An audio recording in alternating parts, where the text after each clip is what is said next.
Y como lo anunciábamos antes de la tanda, ya estamos aquí con el actual intendente de Canelones, Marcelo Metediera. Buenos días, Marcelo, y gracias por estar por acá. Buen día, un gusto y gracias por la invitación. Venimos agradeciendo además, especialmente en esta primera quincena de enero, que sabemos que son fechas complicadas. Sí, es distinto. Los tiempos de la gestión en estos días cambian mucho. Tenemos con mucha fuerza lo turístico, lo cultural, hay una mistura de situaciones, arrancan los procesos de carnaval, que también moviliza a los 30 municipios. Tenemos los días que la obra está parada por la licencia de la construcción, entonces ahí queda en un stand-by la intensidad de ejecución en Canelones, en general en todos los departamentos. Tiene que ver con la obra, por lo tanto, estos días son baja la intensidad en la cuestión de obra y sí se aumenta más en términos culturales y sociales. Entonces, bueno, hay ahí un equilibrio y siempre hay cosas para hacer. Y en materia turística, justamente, ¿cómo viene la temporada en Canelones? Bueno, venimos muy bien, tenemos la primer quincena ocupación 100%, recordemos que no solo tenemos turismo de playa, también tenemos turismo de río, por ejemplo en Cerrillos la ocupación hotelera es del 100% también, si bien ahí baja un poquito para la segunda quincena, entre el 45 y el 60% de reserva, sin embargo en la Costa de Oro está 100% todo el mes, ¿no? Pero también hay un movimiento intenso, distinto. Tenemos enoturismo también, turismo rural, distintas formas de, ¿no? Uno piensa en verano, Canelones, playa, no, está bien. Se ha ido diversificando. Sí, se ha trabajado mucho con la organización de mujeres productoras rurales, con las distintas bodegas que se van transformando, deja de ser una bodega clásica y pasa a sumarle también otros servicios de restaurante, de muestra, de alojamiento en algunos casos. Entonces eso hace un buen combo que con la cercanía que tenemos con el puerto y con todo lo que tiene que ver el turismo de cruceros, también da un plus distinto, porque quien llega en un crucero a 20 minutos tiene esta opción de turismo, fundamentalmente de no turismo, que quizás en su país tiene que recorrer 1.200 kilómetros, ¿viste? Entonces les es mucho más práctico venir a un lugar de esta característica, aparte de los buenos vinos que tenemos en Uruguay, que el 65% de ellos se producen en Canelones. Ya nos sacamos del departamento. Pero también hay un combo muy interesante. Y bueno, el clima no ha ayudado mucho, estos días empezó a cambiar un poquito, así que bueno, viene muy bien el turismo, que tiene una lógica distinta para Canelones. Nosotros trabajamos permanentemente con información y con encuestas, conocer el perfil de la gente que viene a Canelones. El 86% de las personas que visitan las playas son turismo interno, por eso no dependemos tanto del turismo internacional. Ha habido una llegada de españoles, se ha diversificado un poco más lo que llega a Canelones, pero a diferencia de Maldonado Rocha no dependemos tanto de ese tipo de turismo. Mucho turismo por el día, 72% de las personas, o sea, 7 de cada 10 personas que definen hacer turismo por un día vienen a Canelones, y eso tiene que ver con la cercanía con Montevideo, con el transporte, la movilidad, la opción de estar orejeando cómo está el clima y los mangos que tengo en el bolsillo para ver si me tiro hasta ahí, pues en definitiva estamos pronto, tomamos el ómnibus y nos vamos hasta ahí. Y eso a nosotros nos hace pensar en los servicios de manera diferenciada, ¿no? El tipo de servicio, el acompañamiento, tenés que tener más paradores, tenés que tener más baños, tenés que tener más servicio para la gente que pasa todo el día en la vuelta, alternativas culturales, de ferias, bueno, en fin. ¿En qué se incrementa el trabajo de la Intendencia en temporada turística? Sabes que yo lo visualizo con una opinión quizás algo caprichosa, de que en realidad nosotros ahora lo que estamos haciendo es generando las condiciones de turismo para el año que viene. Porque venimos trabajando desde el año pasado en lo que ofrecemos a la gente, lo que trabajamos con la Asociación de Turismo, con el Ministerio de Turismo, con los hoteles, con los restaurantes. Vos trabajás todo el año para que ahora se recoja. Y si cuando vos venís a vacacionar te llevas una buena impresión, un buen servicio, por lo menos te vas a ir pensando en volver quizás el año que viene, ¿no? Entonces yo digo que hoy empezamos a generar las condiciones ya para el año que viene. Ahí hay una sinergia muy importante, en la cual se trabaja mucho con la Asociación de Turismo. De hecho, el año pasado hicimos una experiencia que este año creo que se va a repetir parcialmente, fundamentalmente para el segundo mes, febrero, que es cuando baja un poco y es donde más tenés que poner, por eso el Canelones suena bien. Se hace 30 de enero, primero de febrero, está bien. Ahí también hicimos un servicio de camionetas que recogen a turistas en los distintos lugares de alojamiento y los traemos a Montevideo a recorrer el Ciudad Vieja, Mercado del Puerto, Quibón, o vamos a Punta del Este, lo dejamos en los dedos y ahí recorren el centro de Punta del Este y los vamos a levantar al puerto y después los llevamos a Punta Ballena. O sea, tratar de ofrecer una diversidad para que Canelones sea un atractor. Y todo eso se trabaja con los permisarios de transporte público, con la Asociación de Turismo, con la cadena hotelera, como te comentaba. Hay un muy buen trabajo ahí de dirección de turismo y desarrollo económico y deportes también, que le mete un plus, surfing canario, mar al alcance para personas con discapacidad, 84 bajadas, que en realidad tenemos 19 accesibles, vamos sumando cada vez más. Hay 4 que se trabaja con mar al alcance, que son sillas anfibias, alfombra hasta la arena fija para poder moverte, obviamente los guardavidas, deporte, desarrollo social, sombra, baños accesibles para que ahí las personas que tienen discapacidad motriz puedan hacer también uso y goce del turismo y de las playas, aunque después uno va viendo que hacer una bajada accesible también le sirve a la persona mayor que por ahí no puede caminar en la arena y ahora tiene la posibilidad de moverse hasta ahí. Me he encontrado con gente recién operada, temas de cadera, estamos hablando de gente mayor quizá, pero bueno, te abre un abanico de posibilidades importantes. Hablando de esto de los distintos puntos de interés en el departamento, bueno, ayer hablábamos el caso de Maldonado, pero en Canelones también hay mucho proyecto nuevo inmobiliario y eso es algo que es un boom. Y hablamos días atrás con vecinos de la Laguna del Cisne que están con esta preocupación por el proyecto de las 73 chacras destinadas a la vivienda habitacional. Ellos denuncian que eso va a afectar todo el ecosistema, no solo la laguna, sino el entorno en términos ambientales. ¿Qué respuesta tiene la Intendencia? ¿Cómo ve este proyecto? Nosotros tenemos, o por lo menos yo en lo particular, cuando me toca asumir ahí, intento trabajar en perspectiva, ¿no? Yo creo que seguramente después hablemos un poco más de las cuestiones de cómo viene Canelones, la obra, eso ya viene matrizado desde atrás, pero cuando me encuentro con situaciones nuevas, uno le va poniendo su impronta. Nosotros tuvimos ya 2 experiencias anteriores, esta sería la tercera y va a existir una cuarta, que tiene que ver con el cuidado de lo ambiental, con la infraestructura, con los desarrollos. Una fue la primera, el tema de la autopista. La autopista por el medio de la Laguna del Cisne. Ahí tuvimos varias reuniones con los vecinos y las vecinas, también con el ministerio, y trabajando con la gente, yendo a las comisiones de Cuenca. De hecho, estábamos en una misión oficial para irnos para afuera y pedí cambiarla para poder ir, pues yo quería ir directamente, lo digo institucionalmente, ¿no, Marcelo Metediera, ¿no? Hablar con la gente, intercambiar.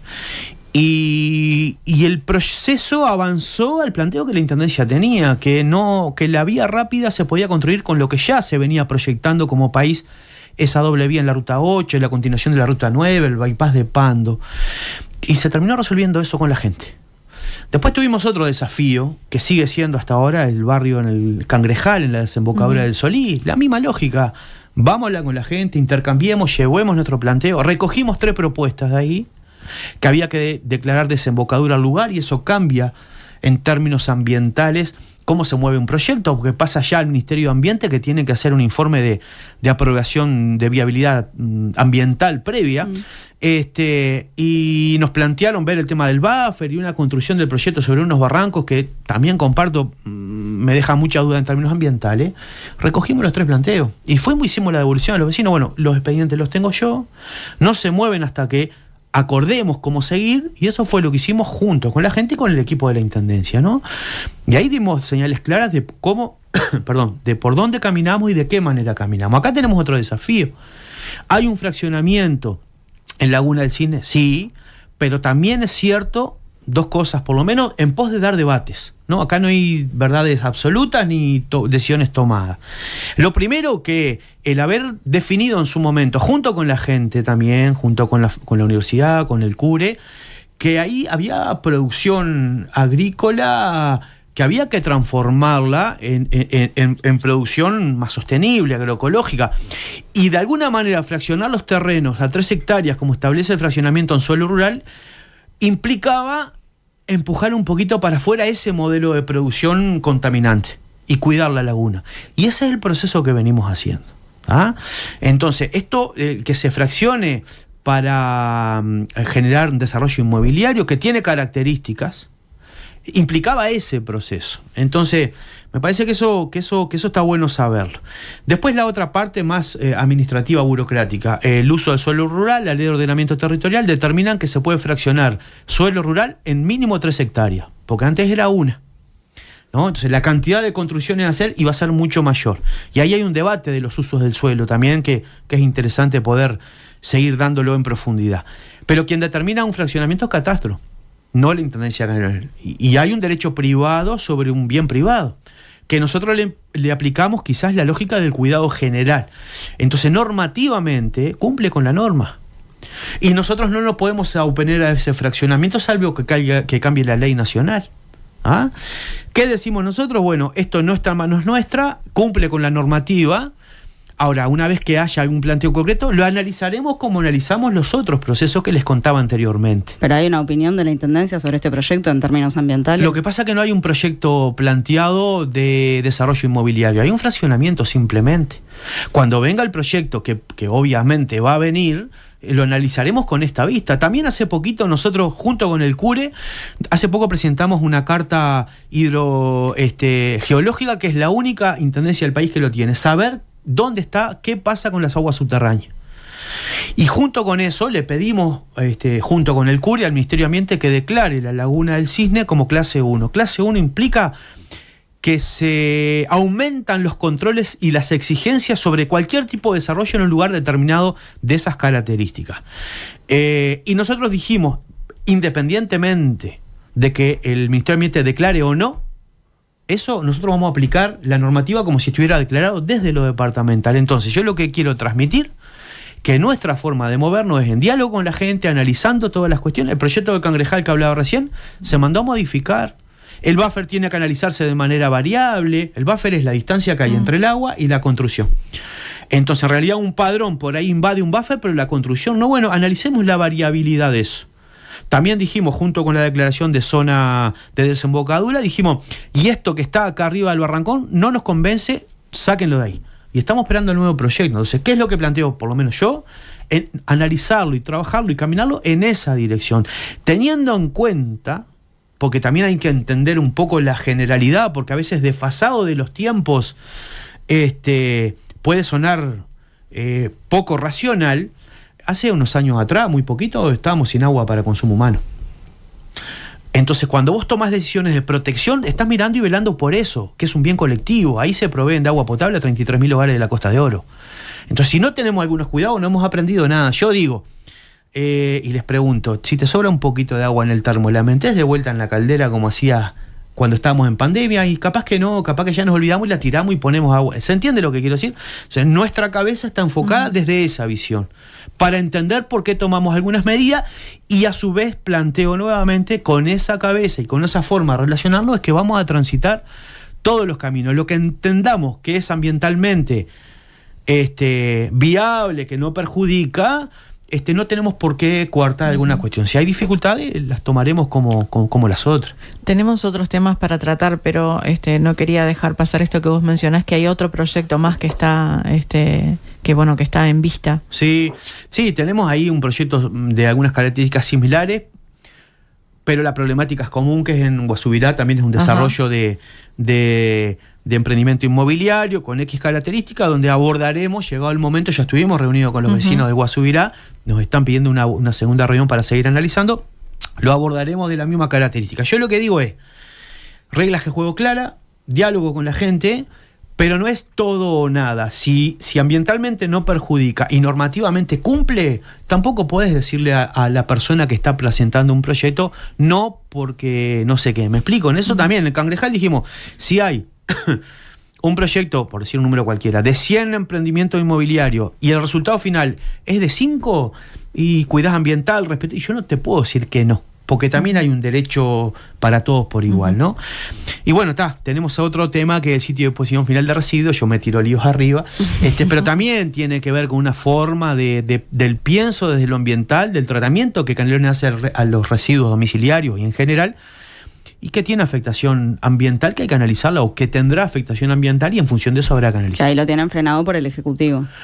Ahí en realidad hay un planteo, una iniciativa privada, que en Canelones lo archivé, porque pasó el tiempo, no hubo movimiento, no hubo informes ambientales del Ministerio de Ambiente, que es el que corresponde. Entonces yo no voy a analizar algo si no tengo los elementos para analizarlo, para decir, bueno, los elementos que digan esto es posible por esto o no. Entonces, ¿qué voy a dar si no tengo? Lo archivamos sin perjuicio. El sin perjuicio implica, cuando aparezcan estos informes, ahí se puede desarchivar y volver a analizar, sin lugar a duda. Hay que hacer un sitio de deposición final de residuos de Canelones que cambie la lógica que hoy tenemos, que es de enterrar basura. Tenemos que ir a otro formato distinto, pero hay que tener los cuidados ambientales para acompañar la necesidad del desarrollo de infraestructura para seguir trabajando con firmeza el tratamiento del residuo, compostando, reciclando. Ahora se le agregar la generación de energía, cuidar que el proceso sea ambientalmente bueno y que no sea enterrar, cuidar las napas, bueno, todo eso hay que hacerlo, pero hay que analizarlo en los criterios que les decía hace un ratito. Hablábamos al comienzo del programa del tema de la transición ahora en el gobierno nacional, que obviamente está haciendo el centro, si se quiere, pero ya también estamos con la cabeza en las campañas para las elecciones departamentales. ¿Cómo se viene preparando el Frente Amplio en Canelones? Bueno, yo creo que a partir de la semana que viene va a empezar a armarse una campaña a nivel departamental trillando todo el territorio. Es lo que ha planteado ya diría prácticamente definido candidato único en Canelones, Legnani. También ha tenido ya intercambios con la mesa política para salir a recorrer y escuchar los planteos de los comités de base, como hemos hecho siempre, los planteos de los vecinos y vecinas de Canelones. Siempre hay cosas para mejorar y para hacer, pero aparte ahí me parece la necesidad y la posibilidad de pensar una gestión distinta en función del punto que estamos. No distinta para diferenciar, sino si estamos para ir un paso más en infraestructura, en clave metropolitana, en residuo como hablábamos recién, en alumbrado hemos hecho una transformación importante y hay que ya pensar el recambio de esa iluminación, porque se agotan los tiempos de vía útil. Bueno, hay un montón de cosas para incorporar. Lo cultural está con mucha fuerza, lo deportivo, lo de salud, interactuar con el gobierno nacional electo, porque también hay muchas políticas públicas que las intendencias llevamos adelante que no necesariamente son políticas públicas departamentales, y a pesar de que en algún momento candidato, ahora no, a intendente de Canelones del Partido Nacional planteó que no era materia de la intendencia. Nosotros no somos ajenos a los problemas sociales y tenemos la espalda. ¿En quién estás pensando? En eso lo había planteado en su momento perdón que se me cayó, el expresidente de ACE, Cipriani, perdón, que salió a criticar con eso, y nosotros hacemos el ABC, cumplimos la gente, y aparte vamos más, porque hay políticas públicas que no puedes mirar para el costado.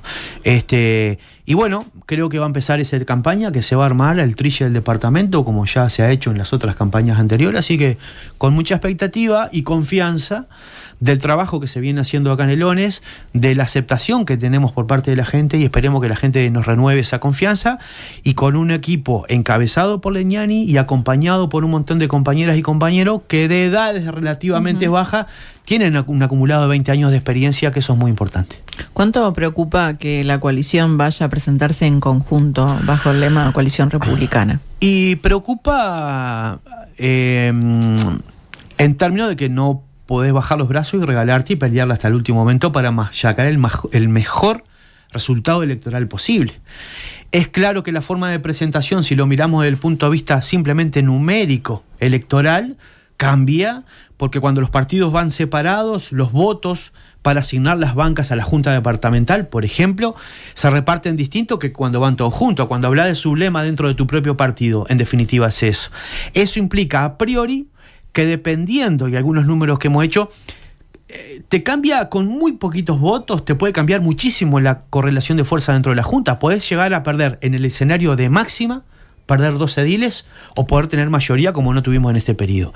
Y a veces un piquito de votos te hace esa diferencia. Estamos hablando de casi 3-4 ediles que se mueven así o así según cómo vote la gente. Ahora, no cabe duda que vayan todos juntos implica que va a haber un retroceso para el Frente Amplio a priori de cantidad de ediles por el tipo de votación que van a tener. Por esto que te decía, simplemente por una cuestión de ecuación a los efectos de asignar las bancas en función de los votos que se tienen. ¿Y cómo pensás, cómo te imaginás que va a ser el vínculo con el nuevo gobierno nacional? Mencionabas algo cuando arrancaste a hablar ahora este tema de las departamentales, justamente porque bueno, ahora por lo menos hasta mayo va a haber, desde marzo a mayo, un gobierno del mismo signo, tanto departamental como nacional, y bueno, si volviera a ganar el Frente Amplio con más razón. Te lo preguntamos pensando, por ejemplo, en esto de que se quitó el Fondo Metropolitano de Infraestructura en este periodo. Eso fue muy criticado por Canelones y Montevideo. Sí, a ver, yo creo que ahí es válido hablar de algunas cosas que han pasado, que obviamente eso va a cambiar, entiendo yo, porque creo que es injusto. Y después voy a plantear algo más con respecto a esto. Fondo Metropolitano fue una quita de 125 millones de dólares para Montevideo y Canelones que iban directo a obras de infraestructura. O sea, no es que te daban la plata para hacer lo que quisiera. Vos traías el proyecto y se financiaba desde ahí, ni siquiera desde las intendencias. Y eso tenía que ver con un acuerdo en el Congreso de Intendentes, donde los intendentes dijeron, bueno, no nos toques nada a nadie, y si entendés que hay una injusticia en términos de reparto de los recursos del gobierno nacional, resolvelo. Y eso fue lo que se generó, ese fondo metropolitano, en acuerdo con el Congreso, vuelvo a insistir. De hecho, el propio intendente Antía en su momento planteó el análisis de las alicuotas por las asimetrías que existen, y ahí hay que incorporar esto que hablaba hoy.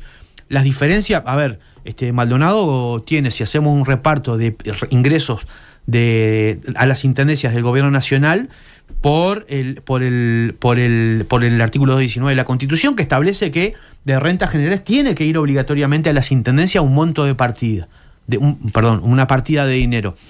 Pero ¿qué pasa ahí? Que va la misma partida de dinero para todas las intendencias por igual.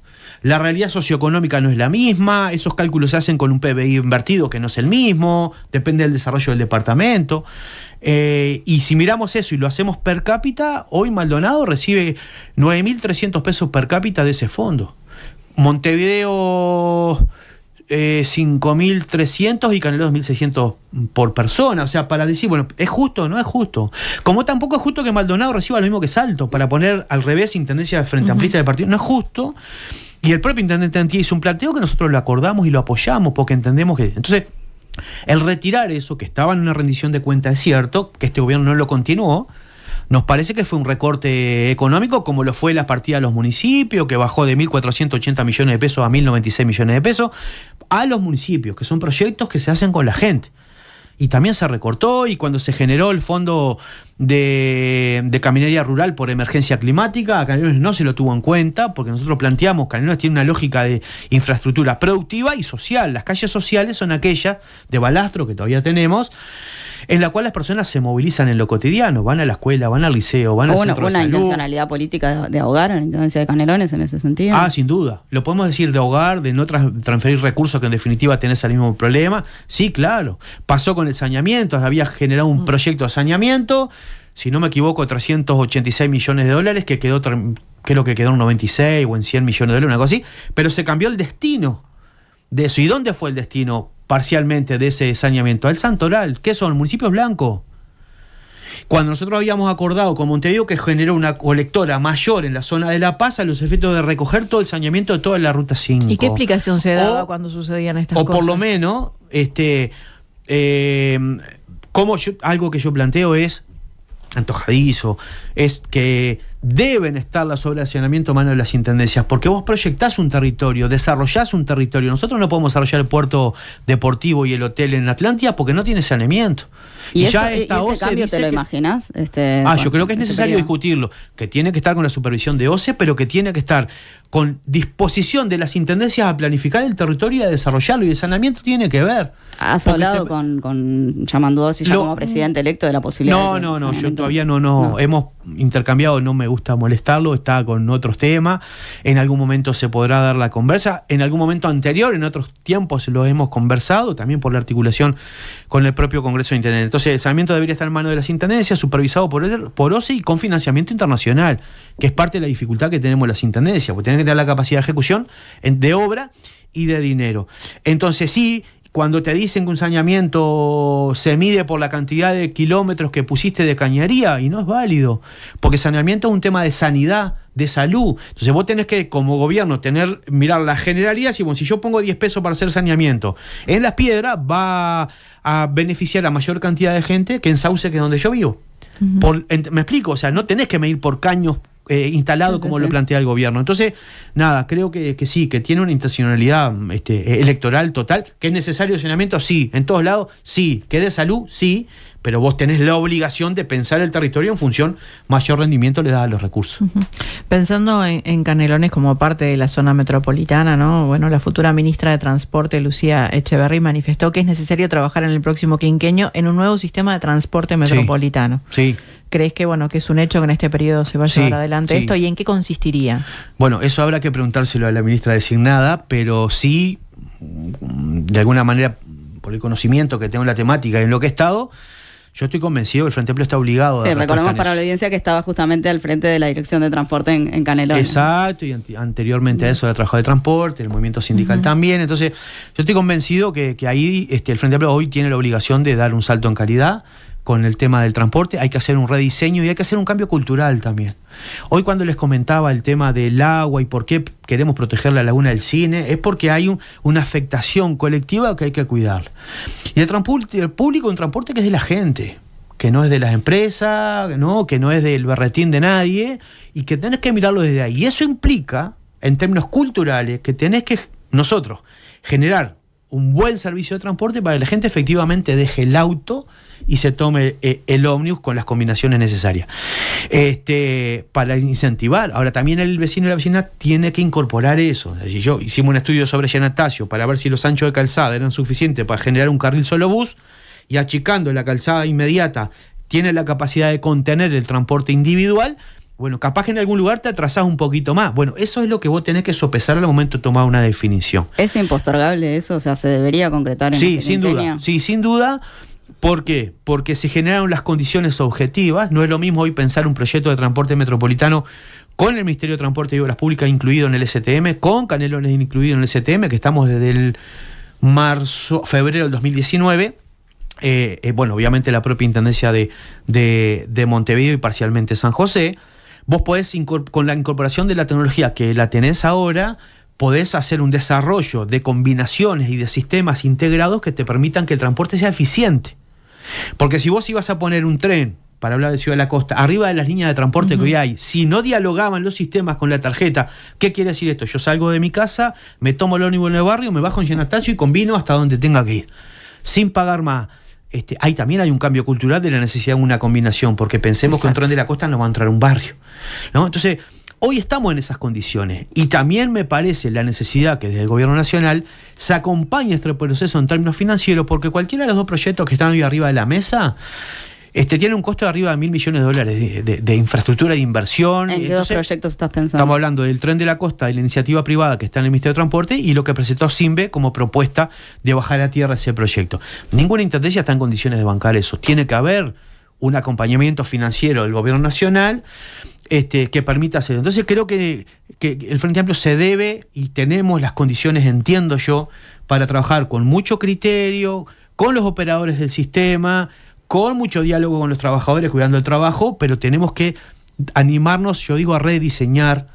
También pienso en que el tren sobre la Ruta 5 debería ser la línea central que permita generar un proyecto específico para Ruta 5, restituir el tren de pasajeros, que lo teníamos tanto a Progreso como a Empalme Olmos antes que empezaran las obras del ferrocarril central, que ayude a articular y a estructurar un sistema también para la Ruta 5. Entonces, yo en términos frente amplistas entiendo que es el momento de hacer esa ejecución, porque lo necesita la movilidad, lo necesita la gente. Tenés mucho tiempo de tu vida arriba de un ómnibus o de un auto, porque llega un punto cuando vos entras a Montevideo que casi vas al mismo tiempo que el ómnibus. Bueno, hoy yo creo que, de hecho, en la encuesta que hicimos en Ciudad de la Costa determina que lo que más le preocupa a la gente es que haya un buen servicio y que bajen los tiempos más que el costo del boleto. Ahora están estos dos proyectos. Cuando hablamos con Leniani hace no mucho tiempo, él decía formalmente el único que ingresó es el proyecto del Ministerio de Transporte y Obras Públicas. ¿Se ha llegado a alguna conclusión allí desde la Dirección de Transporte de la Intendencia de Canelones sobre este proyecto que estaba a estudio? Ahí en realidad sí es cierto, el único proyecto ingresado es la iniciativa privada del Tren Tram.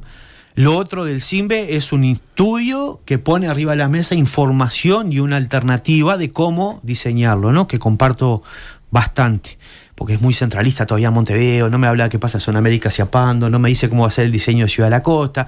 Ahí creo que hay algunas cuestiones que todavía tienen ese toquecito montevideano que hay que discutirlo. Pero nosotros tuvimos, después de un año y algo de presentado el proyecto, recién la primera reunión con el Ministerio de Transporte, donde fue el referente nuestro que para este tema específico es el director de tránsito de Canelones, Alejandro Alberro, que interactuó en una sola reunión para dialogar sobre la venta de boletos que se da sobre el corredor, nada más que eso. ¿Cuándo fue esa reunión? Creo que fue por septiembre, octubre del año pasado, o sea, un año y algo después de haberse presentado el proyecto, que fue muy dantesco las formas, bueno, en fin, pero no hay un avance real. No hay un avance real. Y la Intendencia, ha solicitado más información, porque eso, cuando hablamos con Leniani, él nos dijo, hemos pedido además que se estudiara con celeridad. Nos dieron proyecto. La carpeta, ya te digo, sí, más o menos en septiembre, octubre, nos dieron la carpeta con el proyecto, eso lo tenemos para analizar, y el único intercambio que hubo fue ese que te comentaba recién, no más. Yo la opinión que tengo que el CIMBE lo que hace es decir, bueno, esto del tren de la costa se baja a tierra así. Y ahí creo que hay una mistura para analizar, que no quiere decir una cosa u otra, puede ser otro formato. Yo estoy convencido de algunas cuestiones de material rodante que debería ser, cómo generar de repente las líneas porque también impacta, el tren de la costa impacta en el transporte de Montevideo, por lo tanto en el servicio de la gente, pero fundamentalmente es una herramienta de transporte metropolitano con mucha incidencia en lo canario. Pero no hay todavía un informe final de la Intendencia con una opinión concreta sobre este proyecto. Ni cerca, porque el proyecto en realidad es del Ministerio de Transporte, no de la Intendencia. Nosotros pero capaz que ya habían emitido alguna opinión. No, tenemos idea de cómo, de por dónde. Vuelvo a insistir, la idea se baja a tierra con un proyecto. El de CIMBE, yo diría un 75-80% es compartible, y es la forma como líneas centrales, reduciendo la cantidad de líneas, no superponiendo líneas alimentadoras que nutran esa línea central, carriles exclusivos, que el sistema de transporte que hoy sobraría, y quiero ser muy cuidadoso porque para los del transporte hablar de reestructura implica un montón de nanas que no, hay que tener claro que no va por ahí, pero si yo tengo 3-4 coches que me dan de baja porque optimizo los recursos, bueno, esos son los que tienen que ser los alimentadores, porque hoy el gasto lo tengo. También hay que analizar la modificación del artículo de rendición de cuenta, que plantea un cambio en los subsidios, incorpora la movilidad eléctrica, y a mí me preocupa porque habla de movilidad sostenible, y la movilidad sostenible no es solo el cambio de la matriz energética, también es infraestructura, y hay que ser muy cuidadoso porque todo eso impacta en el precio del boleto.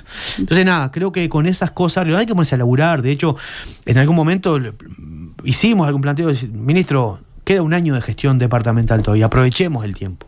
Por ahí del gobierno nacional es menor, pero esto es necesario. Todo lo que vos puedas allanar camino, ganás muchísimo tiempo. ¿Se desaprovechó el tiempo por parte del Ministerio de Transporte? Sin duda, porque al tener un proyecto que demoramos 1 año y 2 meses en reunirnos, en poder discutir en serio, y perdiste 1 año. Me parece que eso es, que es una pena. Pero bueno, lo bueno es que perspectiva, lo bueno es que creo que el Frente Amplio está convencido de la necesidad de trabajar en esa dirección, y que es muy importante, porque yo voy a insistir una vez más, hoy el tiempo de vida, la calidad de vida de la gente pasa también por el tiempo que vos podés tomar unos mates tranquilo en tu casa. Y creo que ahí está el mayor diferencial. Vos decías esto, ¿no? De que es prioridad el tema del tiempo, pero el tema del costo también es complejo, el costo para Canelones. ¿Se piensa también unificar lo que tiene que ver con los beneficios que se tienen en la STM en Montevideo? Los subsistemas tienen distintos productos en función de su realidad. No es lo mismo una persona con discapacidad en Montevideo que en Canelones, porque tiene una movilidad interna, pero también tiene una movilidad hacia Montevideo. No es lo mismo el boleto de estudiantes en Montevideo que en Canelones. Hicimos algo similar con lo de jubilados, sí pudimos unificar criterios, estamos todos con la misma base de prestaciones, aunque el producto hacia la gente es distinto, porque eso depende de la estructura de cada sistema de transporte.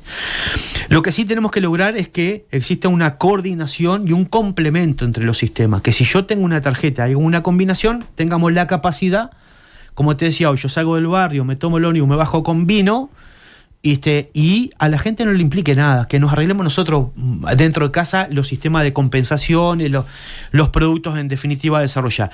El 21 de marzo del 2021, Canelones le hizo un planteo al Ministerio de Transporte y Obras Públicas para que incorpore los beneficios que nosotros tenemos en el transporte departamental, llámese jubilado A, jubilado B, embarazada, discapacidad acompañante, que tienen subsidios, que tienen boletos gratis o de menor costo. Le dijimos, bueno, incorpora esos productos canarios en tu sistema de transporte. ¿Por qué? Porque en Canelones vos te parás, yo pongo siempre el mismo ejemplo, vos te parás en una parada en la plaza de Canelones y tenés la tarjeta de jubilado de Canelones. No sirve para usar el transporte del Ministerio de Transporte. Así vaya de Canelones a Las Piedras. ¿Me explico? Entonces, bueno, abrí la puerta, permitínos que nosotros podamos, y nos hacemos cargo nosotros de subsidiarlo.